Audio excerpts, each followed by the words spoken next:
You are listening to Offensive Lines with Marlon and Boyd. Small stakes NFL gambling for the average fan. Welcome to Offensive Lines. I'm Marlon. I'm Boyd. And this is week 9 of our off-season episodes. Another gambling episode, Boyd. Right on. But can we figure out a way to do with more bets next podcast? Oh, I know. Now we entered a long, hot summer. I don't know. We'll have to scout around and see if there's a site that's putting player props up yet or something. Well, there's game lines. Yeah, but that takes away what we're going to do before week 1. That's redundant. I'd do some player props, but which, you know, if you really look at it, is kind of just like fantasy football research anyway. Yeah. Well, we'd scratch Darren McFadden out of the 1,000-yard club. He's only out for 2 months, and they didn't draft a running back with the 4th overall. Oh, wait a minute. Yeah. So, yeah. This week we're going to do division winners. So our plan is to go through all 8 divisions and then come to some kind of consensus and bet on some of these. We have one legacy bet, which we'll get to later on. Yeah. If you've listened, you know what's coming, but we have a legacy bet. We'll get to that. Yeah, and it's tough to defend that legacy bet because we've made it, I think, now 4 times, and we've won once. Yes, but the year we won was the one year we thought they wouldn't win it. Yeah, and we only did it on the stress of legacy. So, anyway, so shall we get right to it? Let's do it. Okay. The AFC East. This is a division I don't want to bet. I'll just read off the prices. The Patriots are at negative 188. The Jets plus 500. The Bills plus 500. And the Dolphins plus 650. No, we tried this last year with the Bills, thinking Brady was going to be suspended 4 games. The Bills could get a jump on him and maybe hang on for the division just because the price was so good. Now that we know Brady's appealing his suspension again through the courts, he'll be playing all year. This will drag through till he retires, I believe. Yeah, I think the precedent here is the StarCaps Minnesota case. But this goes even farther than that. Yeah, but by the time that was resolved, I think both of the players were retired from football. Yeah, but that only lasted a year. This is going on, this is going to go on for 3. This will go all the way to the Supreme Court, and then Brady will retire, and then the Supreme Court will not hear it. I mean, no, but they will contest it all the way up to the Supreme Court, submit it to the Supreme Court, and then they will say, no, we're not going to judge on this. This is fucking stupid. And by that time, it'll be 3 or 4 years down the line, and Brady will retire. That's only if they accept this first appeal, which is by no means done. But, by the way, I still think the Patriots can win 2 out of those 4, and they're so much better than everybody else in this lousy division. Last year we took the Bills. I am starting to realize the idiocy of believing that Rex Ryan is a good coach. Or even a good D coach. Yeah. Because they had the best, they had top 5 D before he got there, and last year it didn't look anything like the year before. Yeah. And the Jets' defense did not drop off without him. No. It was actually better last year.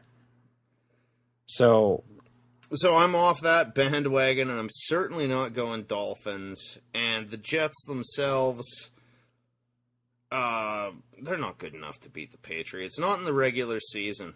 A playoff game, anything could happen. Fitzpatrick, Geno Smith, who cares? Nobody here has a chance. I want to avoid this division entirely. Yeah, there's no... The price on the Patriots at negative 188 is not good enough to entice. Too many things could go wrong. Yeah, Brady blows his knee out like he did week 1 several years ago, then you're fucked that way. Yep. And I'm not betting on injuries. No, not at that price. All right, the AFC North. We have the Steelers at plus 120, the Bengals at plus 170, the Ravens at plus 300, and Cleveland at a meaty plus 2,800. Let's take Cleveland. I might just on my own account throw down $1 on that. See, this one I kind of like, and probably not who you think. Well, you might know me well enough that, I'm thinking Bengals. I'm nervous about the Bengals this year, and I've been one of the strongest Bengal backers out there for years. But I'm still not sold on the Steelers' offensive line, their defense. I think Cincinnati's a more well-balanced team overall. Like, the odds on the win totals was, I think, Pittsburgh 10.5, Cincinnati 9.5. Yeah, it's going to be a bit of a sell, though, on me, because I kind of wanted the Bengals under on that 9.5. But you look at the AFC, there's, like, the Ravens stink, and they're only plus 300. The Browns stink, and Cincinnati matches up well against the Steelers. Like, do you think with Dalton playing last year, they don't win that game? Well, they would have won that game without him. Well, this will be the third offensive coordinator in 3 years for the Bengals. They've lost all of their receiving weapons except for Eifert and A.J. Green. Now, A.J. Green is a fucking Superman. But what do the Steelers have? Outside of Antonio Brown. Yeah, that's true. What's his name got suspended again? Yeah, he's out for a year, isn't he? Or 10 games or something? Martavis Bryant? Martavis Bryant, thank you. Is out. The Steelers have no defense. You're correct on that. Le'Veon Bell is... Who knows how he's coming back? Well, yeah, and I heard an interesting piece that patellar tendon is kind of an unknown injury. In the age where ACLs are expected to be fixed within a year, there is very little precedent for that kind of injury, the most recent probably being Jimmy Graham. Well, let's say that. Like, look at it this way. I was thinking this before we started. The only guy I know of at running back that's come back, and I'm fucking with myself in our fantasy taking Jamal Charles last year with this statement, but he, the only guy to come back from a major knee injury at running back and have a good year is Adrian Peterson that I can think of in recent memory. Jamal Charles did it once already. I hope he's got another one in him, but they don't normally come back to where they were. Well, and we're still talking ACL injuries. Yeah, I know. There. But I'm just saying knees. The one worry there is that D'Angelo Williams filled in more than ably for Pittsburgh last year. Yeah, but they didn't score like they do with... Yeah, I think Pittsburgh's plan to win is to score 28. Well, they have to. Their defense can't hold anybody under that. Okay, at plus 170, I'll put it down as a possibility. You talked me into it. Well, I just don't...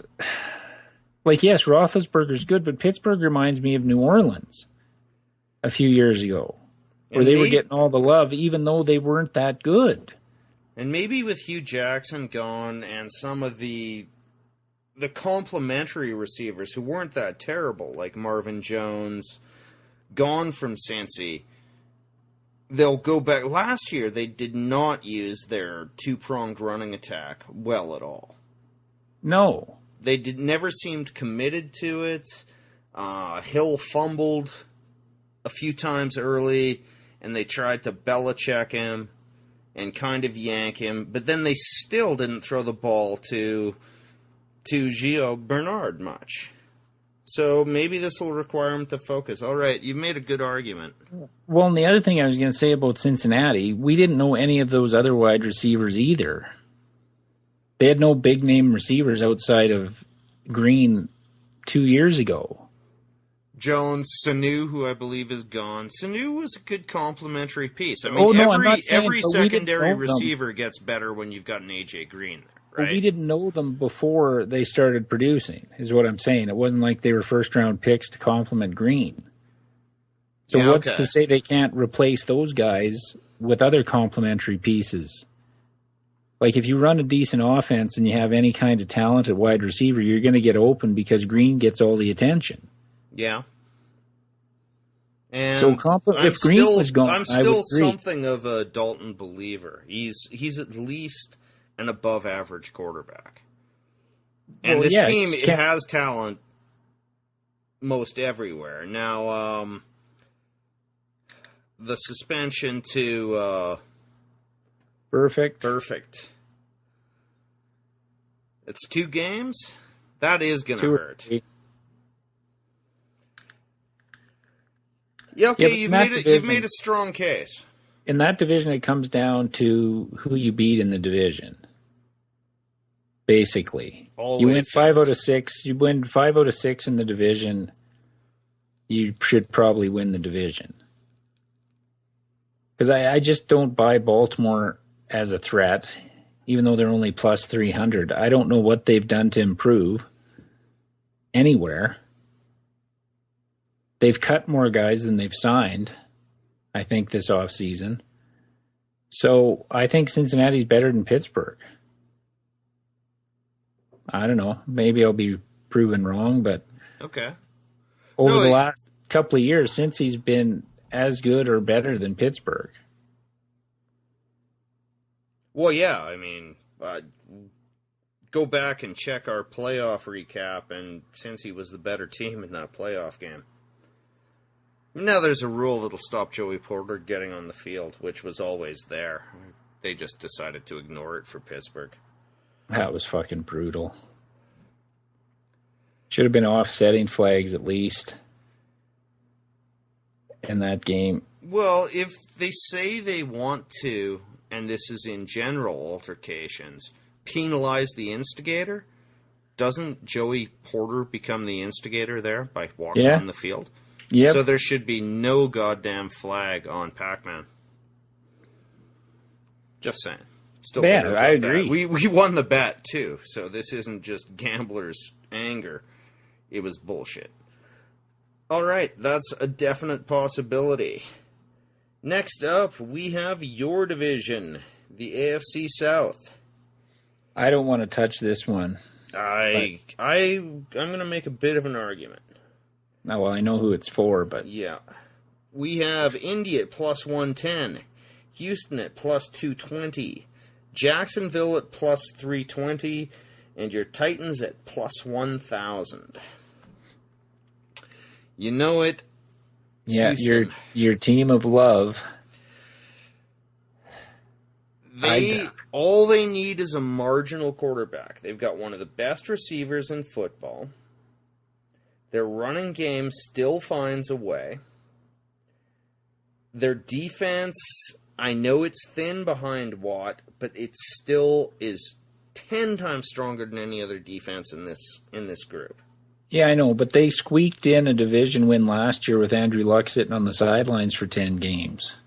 But Andrew Luck had already lost most of the games that he'd played. I know, but I don't see how Indy has improved in any way. It still went down to the last week. That's because Houston came out and, like, their biggest mistake, I mean, I'm not a big Hoyer guy, but they yanked him after the first for Ryan Mallett, and yes, I got his name right this time. I like the price. Now, to argue your side of it a bit, this is a terrible division. Right. And it's tough to recognize any real talent. at all here. A running game. They don't have a tight end. They don't have a second receiver.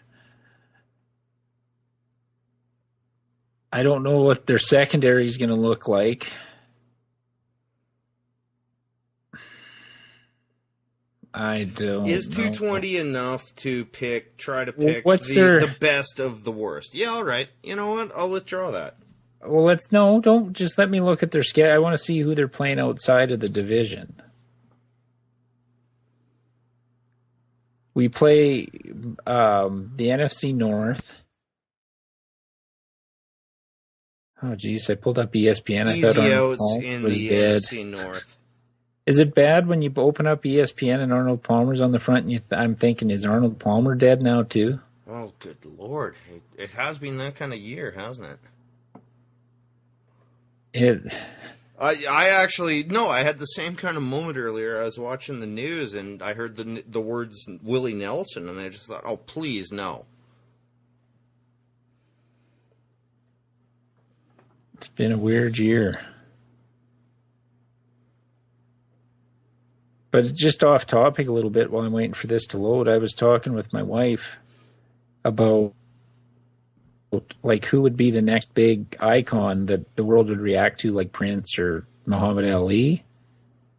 And mine, and see if you can top this, so to speak.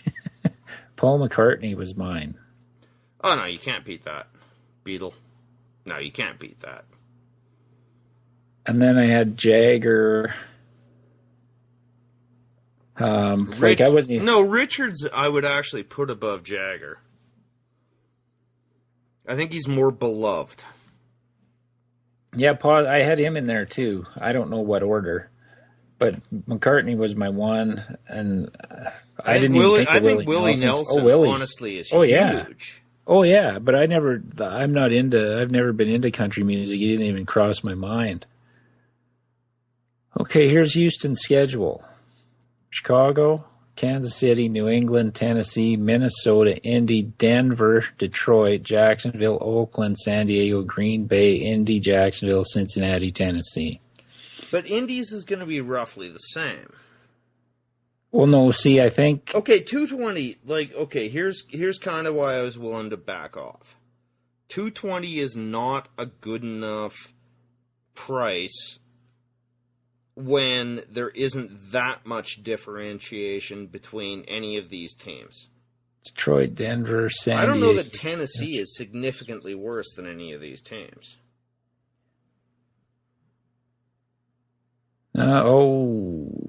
Indy's got Pittsburgh, Jets, Minnesota, Oakland. Yeah, it's pretty much the same. They don't have New England, though. Probably because they've played every year for the last 20. Well, no, it's based for divisional or conference opponents. It's like it's first place versus whatever and place. They finished. Indy. Did they even finish second, or were they third? Oh no, they were 7 and 9. Okay. They didn't get because it went down to that last game or second last game. But I'm gonna go with and withdraw it on the basis of the two shitty teams argument. In this case, 4 shitty teams. I think I'm being colored as much by seeing Indy at plus 110, because I don't think they're any fucking good. Yeah, but they're thinking I can't see Andrew Luck having horrible years like that in a row. The way he plays, another injury is not impossible. And he was playing hurt before the lacerated kidney. The lacerated kidney is a fluke injury. That's, that has nothing to do with my assessment. But he could barely move long before that injury. No, I know. But I don't, like I said before with New England. I know they tried to improve the O-line. But Frank Gore, I still think is done.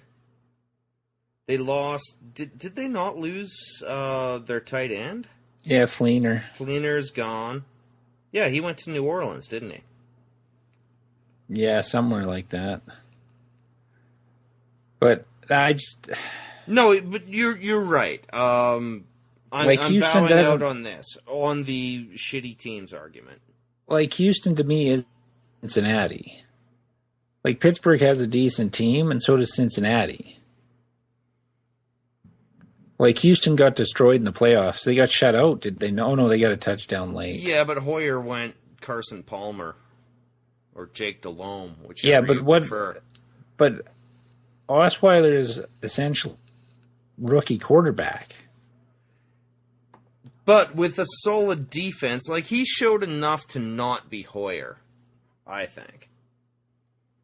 Yeah, but did he? What do we count? One half against Pittsburgh? Where they were up 28-7? Is that... I'm trying to think New of England? Other instances. Beat New England in New England. No, Yeah, admittedly, the Houston defense is nothing like the Broncos defense of last year. No. They could make up for his bad turnover or something. It's solid. And let's also, everyone's saying J.J. Watt's a Superman because he played with a groin pull. Let's see how not a groin pull, a herniated groin. Let's see how he recovers from that, too. And Jadeveon Clowney is really one season away from being a bust, in my mind. Oh, I think he's already there. Yeah, I'm being generous. Okay. All right, let's move to nothing in the South. Moving to the AFC West. Another dogfight, but for different reasons. We have the Denver Broncos at plus 175. The Chiefs at plus 190. Oakland at plus 300. And my Chargers at plus 550. Well, I think the one we stroke here is the Chargers. Yeah. Well, I think you could stroke Oakland, too. Even though I think they could be frisky. Okay, I'm glad. I thought I'd have a little more of an argument with you on that one. No, I like Oakland, but I don't think they're there yet. I think they're a year away. No, and I was listening to a podcast on fantasy football. Fantasy football guys, I can't even remember which one. And they just were bringing up the second half numbers for Derek Carr, who we both like. But if you break down the numbers in the last 8 games of last season, he was barely replacement level. Some of those he was missing Amari Cooper, but, I don't think he's there yet. I don't trust their running game yet. Khalil Mack's amazing. Amari Cooper's amazing. And I think Carr is going to be around for the long term. I like a lot of things about Oakland.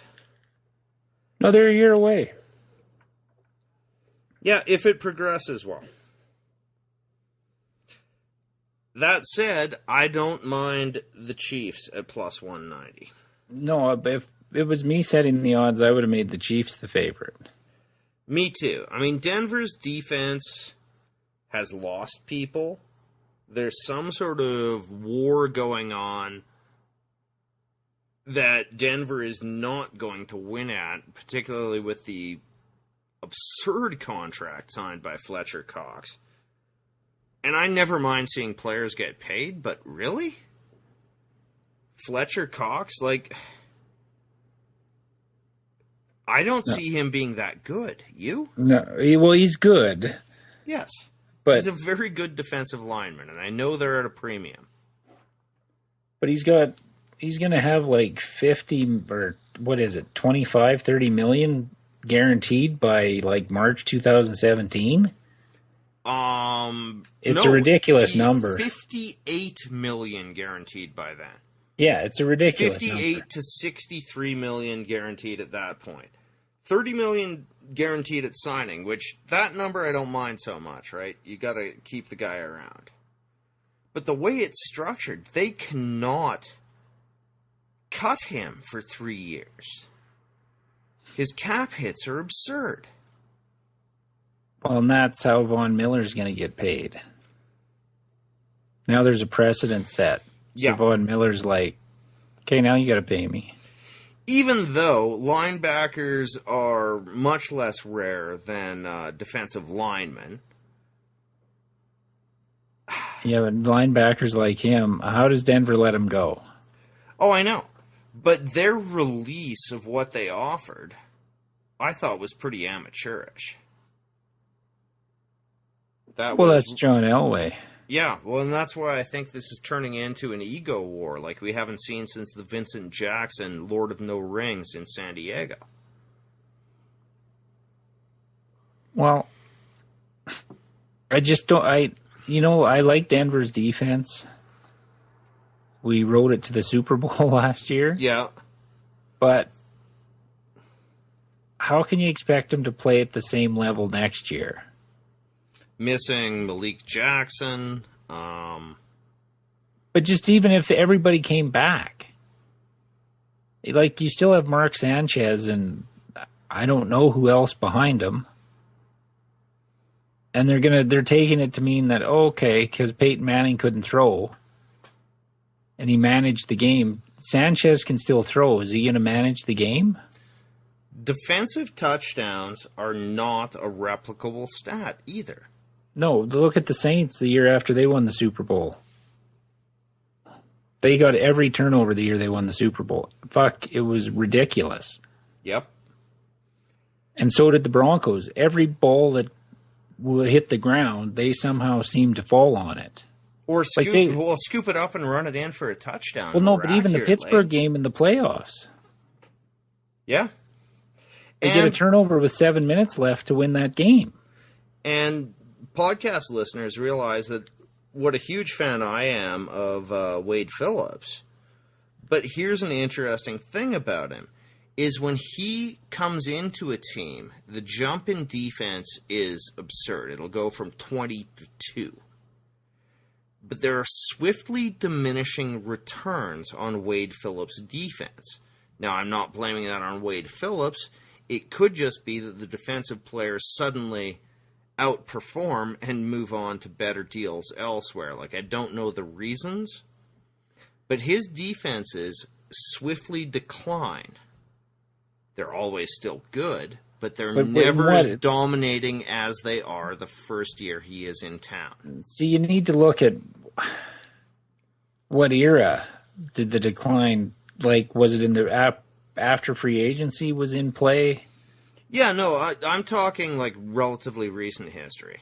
Yeah, which makes sense. Which, again, I'm not saying... Look I'm at not the blaming Seahawks. Wade Phillips. I still think he's the best defensive coordinator I've probably seen in my life. But his defenses are never as good in the second year as they are in the first. Well, no, which makes sense, because look at Seattle. Yeah. Is their defense as good as when they won the Super Bowl? No. Guys perform, guys get paid. Yeah, and they move on. Yeah. Or they retire or whatever. It's just that in this day and age, you can't expect a defense to stay. Look at the Niners. Well, I think they looked like they had a decade dominance at defense, and they're shit now. All the retirements and injuries and everything, coaching changes. Like, they were one of the fastest. One of the first defenses in about 15 years that was the number one overall defense 2 years in a row. Yeah. So, and I'm sure you could dig deeper in those numbers if you got into analytics and find areas where they dropped off too, even though old statistical measures still had them ranked number one. Oh, yeah. Well, yeah. So again, when we're citing this number one defense, though Denver clearly was the best defense in football, and I think if you look at that at any analytics, that's going to come through. Yeah. Last year. Well, in the playoffs anyway. They had some stinkers too. Not too many, and every team does. But yeah. Okay, so I think KC's on our potential board here. Yes. Okay. I'm glad of that. I honestly thought you might want the Raiders at 300, and I didn't like that at all. No, not yet. And by the way, have you noticed that the prices have wildly dropped? Yeah. This year. Because I remember I made the argument for the Vikings last year, plus 900. There aren't many teams, period, let alone relatively good teams at that price this year. No. Just an observation. Moving on to the NFC, after both our teams came in as long shots in the AFC. We have the NFC East. The Dallas Cowboys at plus 188. The Giants at plus 240. The Redskins at plus 300. And the Eagles at plus 350. Well, thank God this is a legacy. Yeah, that's an easy one. I'm just going to book it right now. All right. The Dallas Cowboys at plus 188. And the reason this became a legacy bet, because the first 2 years of the podcast, we picked Dallas to win the East. It came down to the final game of the season for them to win the division. All they had to do was win. And they lost both games. I think to the Eagles both times. Once at home, once on the road. And then we just went, well, fuck it. We got to keep betting them. They weren't supposed to do anything. And then that was the DeMarco Murray 1,800-yard year. And their defense didn't have to go on the field. They were getting blown out in the preseason. We were like, oh, fuck. They looked like potentially the worst defense in NFL history. Yeah. All right, so we have Dallas plus 188 to win the NFC East. $5 pays $14.37. It is booked. I even without the legacy bet, this would probably be one I'd take. I think the Cowboys if Romo's healthy, have the best team in that division. It's Romo and Dez, and this is going to be my and fortune Ezekiel in fantasy. Elliott. It's going to be my fortune in fantasy football as well. It's the health of Dez Bryant and Tony Romo. How much do you think Ezekiel Elliott's going to go for in our draft? Enough that 30? I'll bid. Oh no, he's going to go for at least 35. Best O-line in football. Talented running back and a coach who has no moral qualms about running the wheels off a man.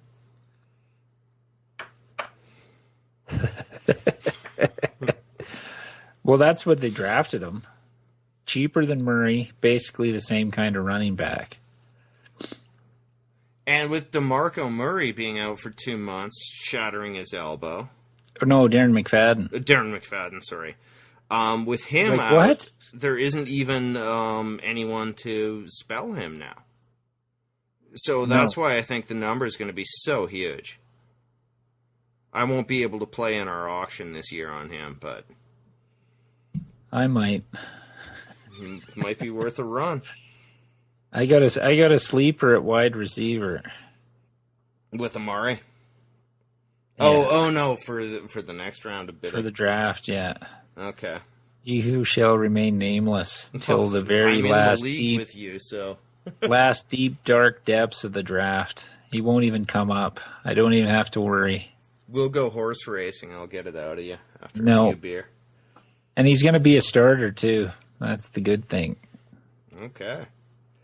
Okay. Now, so we by got the way, Dallas. beyond that, in that division, I'm stunned that the Giants are rated over the Redskins.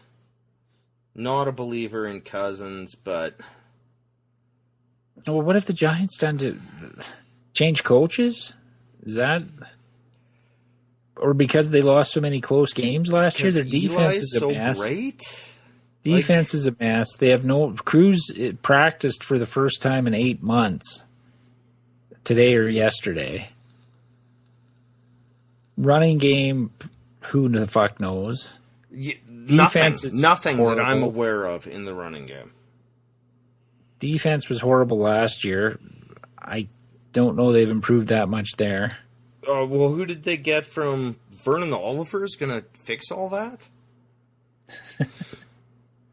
And, I guess they're taking the cast off Jason Pierre-Paul, who appeared to be on a massive decline even before that.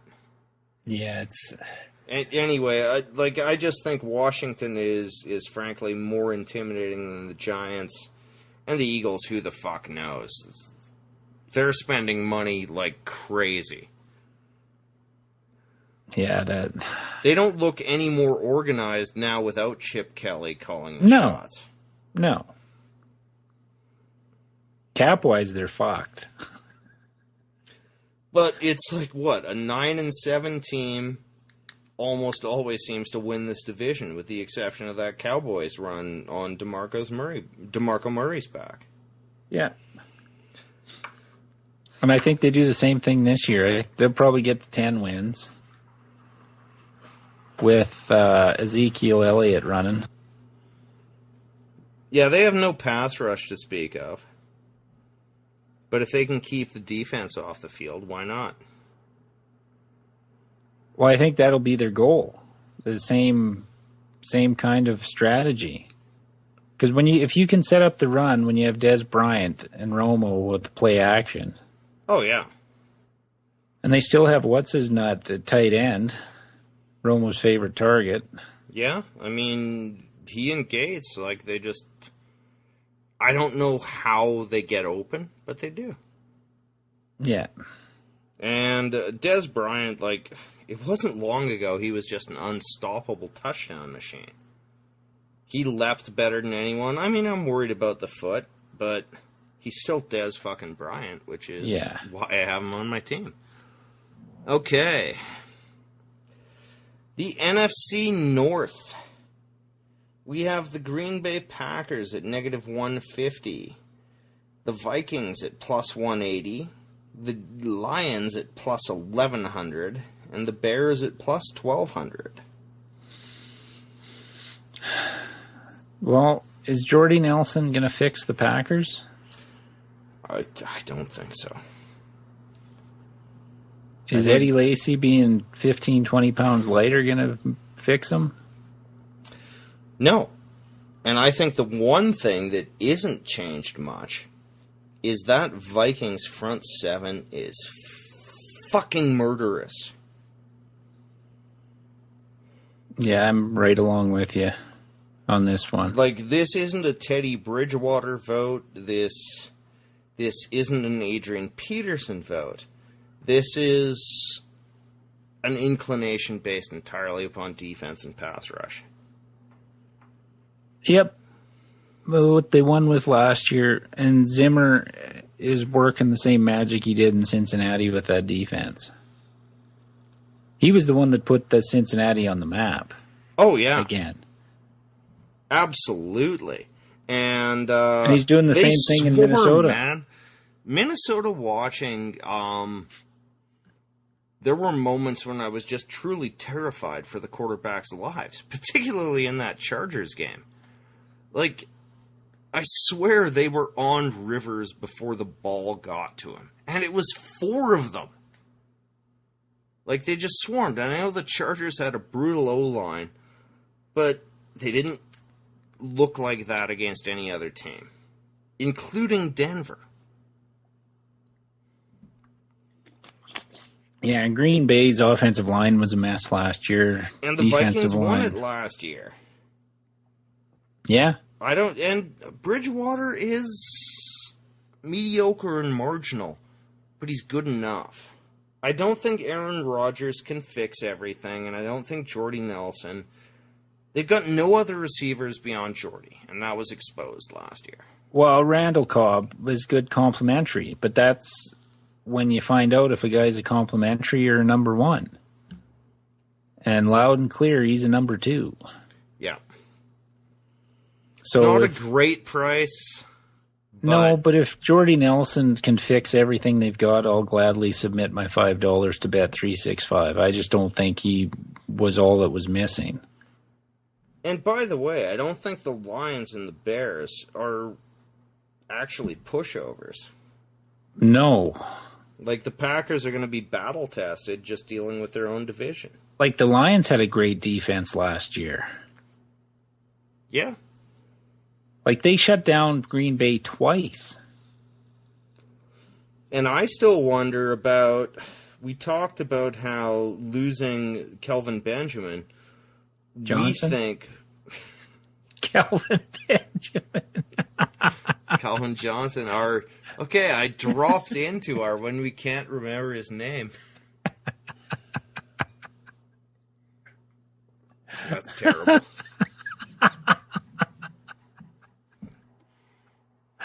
Oh, that's good. That made my night. Yeah. Didn't make mine. Kelvin Benjamin. That's perfect. I'm so used to saying that. Yeah, I know. But as no, I'm thinking of the Carolina receiver. Yeah. How that actually improved Cam Newton as a quarterback. Maybe not having a security blanket, Stafford won't force as many balls in the red zone, which is his big problem. Well, Detroit needs a running game of some kind. That's been their biggest flaw. Because they have to pass to score. Yeah, and I'm not big on Amir Abdullah. No. So I still like Minnesota in this. Yeah. Okay. But I think these other teams, I think Detroit could be like 8-8, 7-9. I think this could look a lot like the NFC East has traditionally. I think 10 wins can take this division. Yeah. And didn't they have Green Bay at 10.5 in the over-unders? Yeah, and we bet them under. Yeah. Okay, the NFC South. Carolina Panthers, -220. The Atlanta Falcons, +500. The Saints, +600. And the Bucks, +750. I can see no argument for any team with a tiny ghost of the Saints, but nothing there. No. I don't even like Carolina. No, at -220? Well, no, but I don't know if they're going to win that division. I think you see a big regression from them. I think so too. Everything went right. Like, how many times can he just wing the ball to... Good God, why is his name escaping me? Now I'm rattled. Ginn. Tight end? Olsen? Ginn. No, Ginn. Just throw it 60 yards to a wide-open Ted Ginn. I know he only caught half of those, but nevertheless, like, how open can you get that far down the field? And what happens when his security blanket comes back in Benjamin? Because he forced it to him that whole rookie season.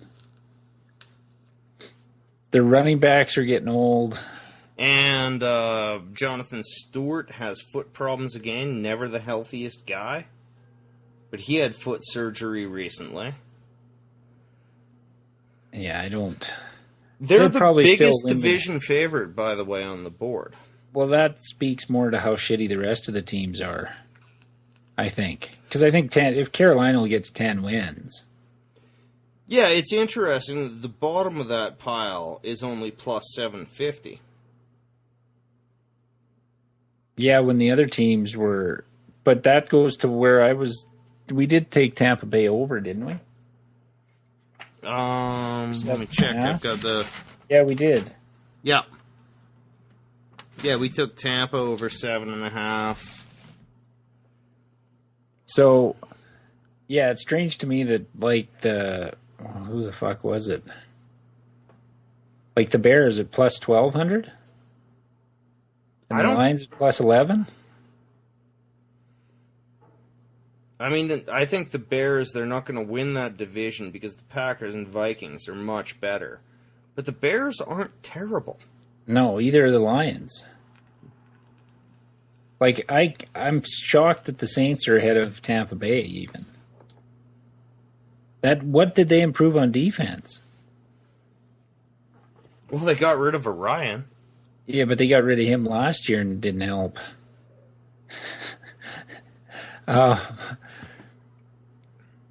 I think Tampa Bay finishes second in the division. Yeah, the Falcons were a complete mirage. And they haven't added much either, skill-wise. On offense, anyway. Who's complimenting Julio Jones? Nobody. And Devonta Freeman, that was a blip. That's all it was. I think he's a fine football player in a role. The notion that he can be your principal back, I think, will be wildly exposed. Yeah, I think Dimitrov is gone after this year.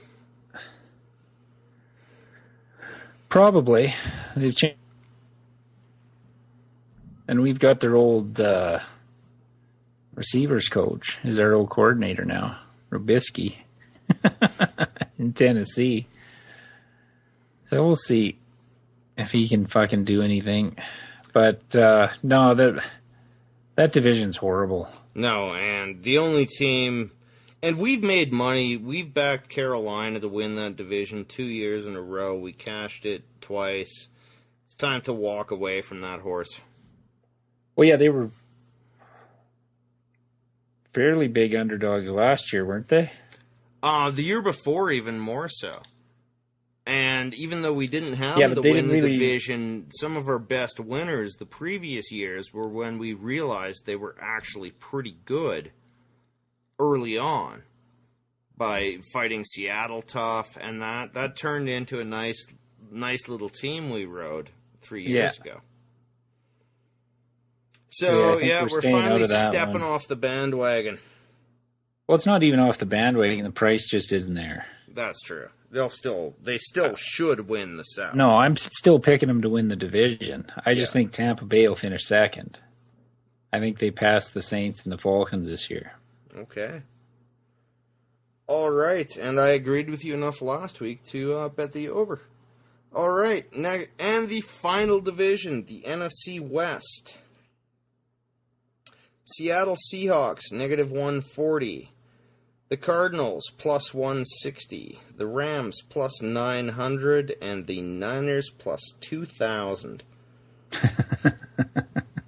Almost Browns numbers for the Niners. Yeah, Chip Kelly isn't eliciting as much hope as he did when he went to Philly. Now, do we bet a favorite in this? Because everyone and their dog. You like Zona? Yeah. What's changed?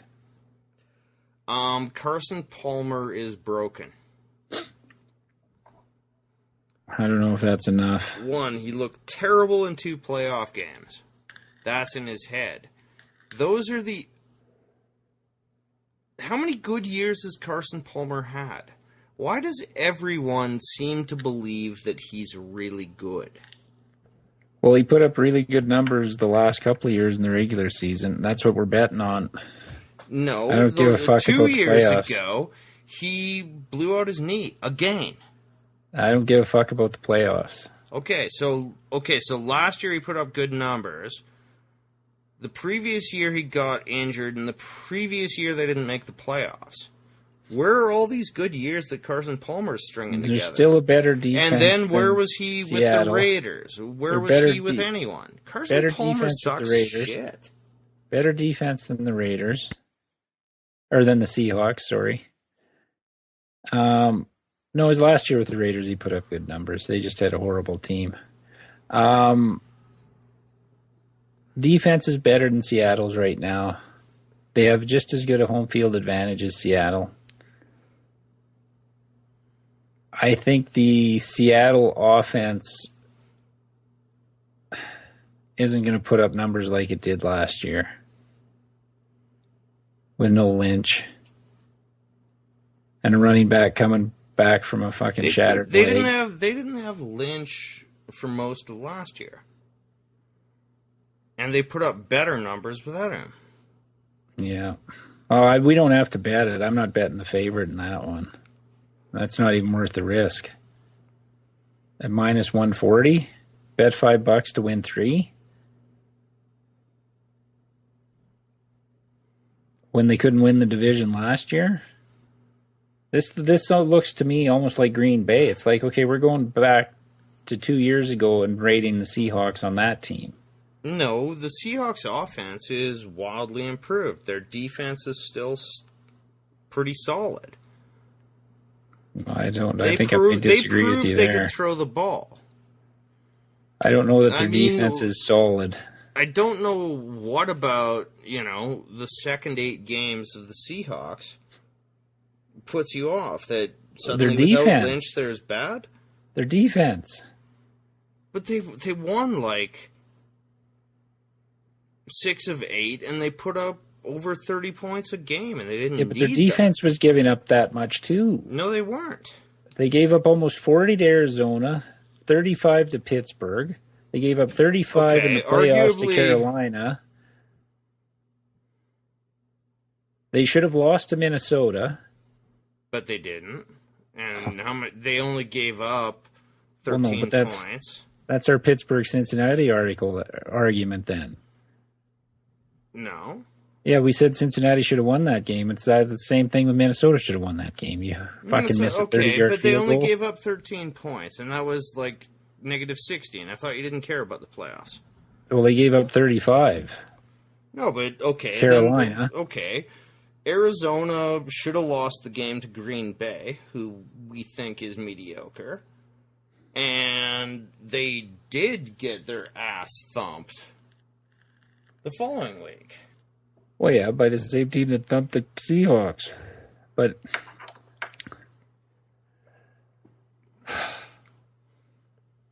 I'm going to look at their schedule. See who they play.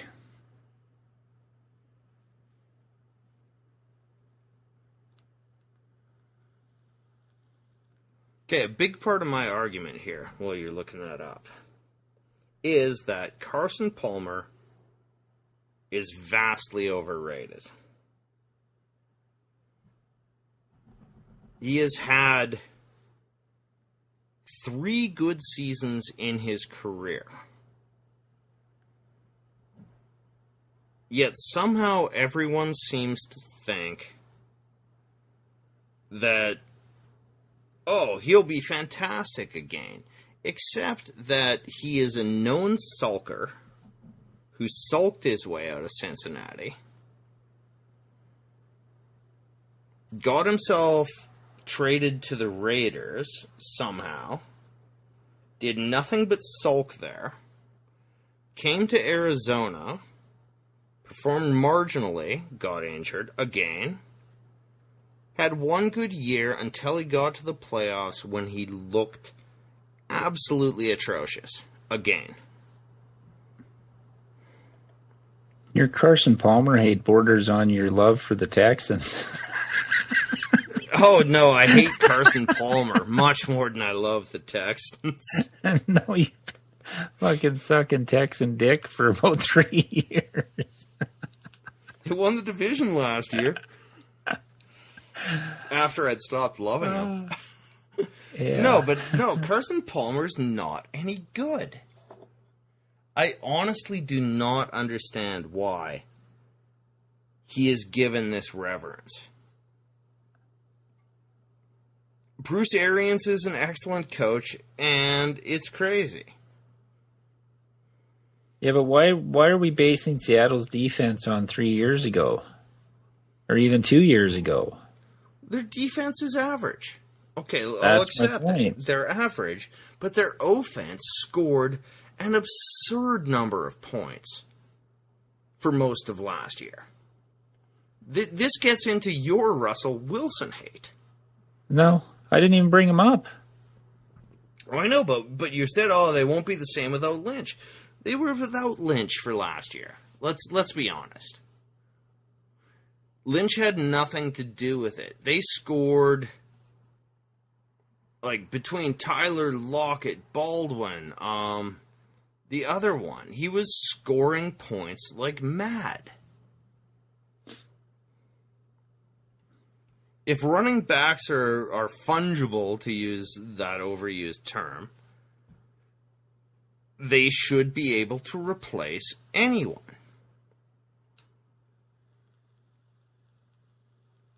Okay, for 7 weeks they had a good offense. Well, let's see, 6.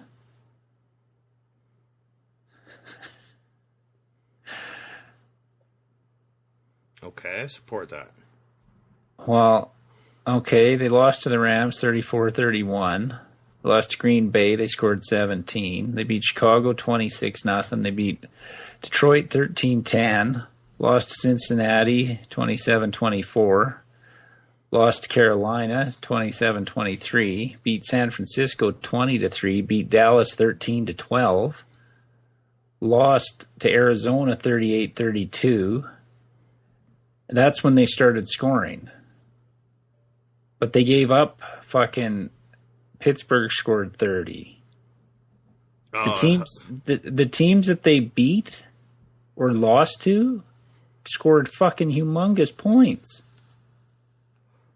But I heard putting 35 on Baltimore, 30 on Cleveland.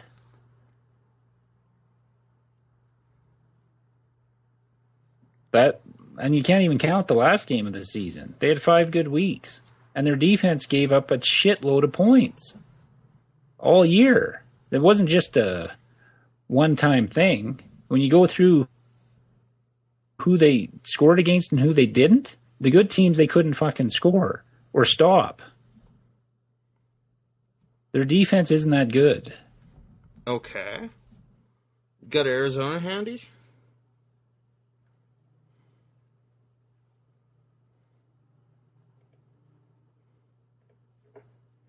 Coming up.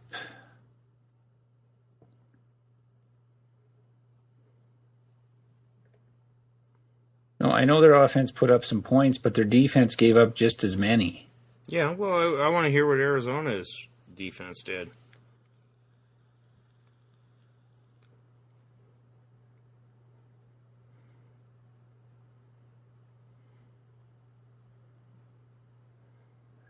Oh, let's see. 19 to New Orleans, they gave up. 23 to Chicago, 7 to San Fran, 24 to St. Louis, 17 to Detroit, 25 to Pittsburgh, 18 to Baltimore, 20 to Cleveland, 22 to Seattle, 31 against Cincinnati, 13 San Francisco, 3 St. Louis, 20 to Minnesota, 17 to Philly, 8 to Green Bay. Yeah, more consistent defense. I'll take it. All right, do we want to go Arizona then? Well, I'm not. You don't want Arizona. No, this is the point of it. No, I'm fine. Their price is better. I'm just not buying into the Zona hype. Well, that's fine. We don't have to bet it. That's why I'm saying I don't want you to bet it just as a resignation. If you don't believe in it, you don't believe in it. No, you beat the argument. That's part of this, Boyd. No, you won the argument, and I'm fine with that. And their price is a lot better. Well, let's go through with what we got and see. Well, we can bet all 5, right? Yeah, but that one feels dirty. No, it doesn't. It doesn't, Boyd. The points given up are solid. You made the argument. And Zona's defense is more consistent. That's what you showed with those numbers, right? And they played virtually the same teams. Well, yeah, and they would, right? Both being in the West. I just wanted the numbers. And Seattle's offense really only had 5. You got to throw out Week 17 against Arizona when it didn't matter. And they blew Arizona out. Toss that one out when Arizona didn't play anybody. When they had an outside shot that was the Sunday night game, I think, or late game, and Carolina played early. And Carolina won, so Arizona had nothing to play for. But their offense was good for 5 weeks. And their defense was bad pretty much the whole year when they played anybody good. And that's a solid argument. And that's why I'm accepting it, Boyd. Okay. Let's book Cincy at plus 170. I'm actually more worried about that just because, the league officials are meeting right now to figure out how Pittsburgh can make one more run. I'll be interested to see how Roethlisberger holds up, too. Well, at least he had the balls to say there's no way he's going to the Republican convention to support Trump. That Trump, we got to talk about that after the podcast. I'm down with that conversation. All right. You don't need to know our politics on here. Okay, so we got Cincy at plus 170 to win the AFC North. We're going Kansas City plus 190 to win the AFC West. $5 pays $14.50. Oh, had you already booked Cincy? Yep. Okay, how much did that pay? I'll go. Just hang on. $13.50. Okay. $5 pays $13.50. Okay. Then we're going the Minnesota Vikings. Plus, I can't even read. Is it 160? It's 180 on my thing that I did Okay, earlier. that's what it is. I can't. My glasses are fucked. I have to get new glasses, so I have trouble making out 8s and 6s and shit. It gets a little foggy. $5 pays $14. Vikings to win the NFC North. And then we have the most contested one, which still feels dirty to me to bet. No, not at all. You won the argument, Boyd. I will listen to reason. Oh, you're a better man than me. I knew that. So we have the Cardinals to win the NFC West at plus 160. $5 pays $13. Booked. Okay, so now all I have to do is win another bet this week to cover what I made on the UFC. Yeah. That pushed back our football bets back up to our starting point. I just have to figure out, there's UFC this weekend. Hey. Well, that's good. There we go. And, I managed to make $15 off my Triple Crown racing season. Woohoo! And I lost 21. All right. So it was a wash. All righty. If you want to check out our podcast, you can listen to it on iTunes or Stitcher for your Android device, on our website, offensivelines.ca. Follow us on Twitter at Offensive Lines for any updates to our blog posts or when a podcast is available. Our personal Twitter accounts at OLinesMarlon or at OLinesBoyd. Facebook.com/Offensive Lines. And if you want to send us an email, it's offensivelines@shaw.ca. I'm Boyd. I'm Marlon, and that was episode 9 of our off-season podcast. Really, Carson Palmer sucks. Carson. Generous fucking gambler.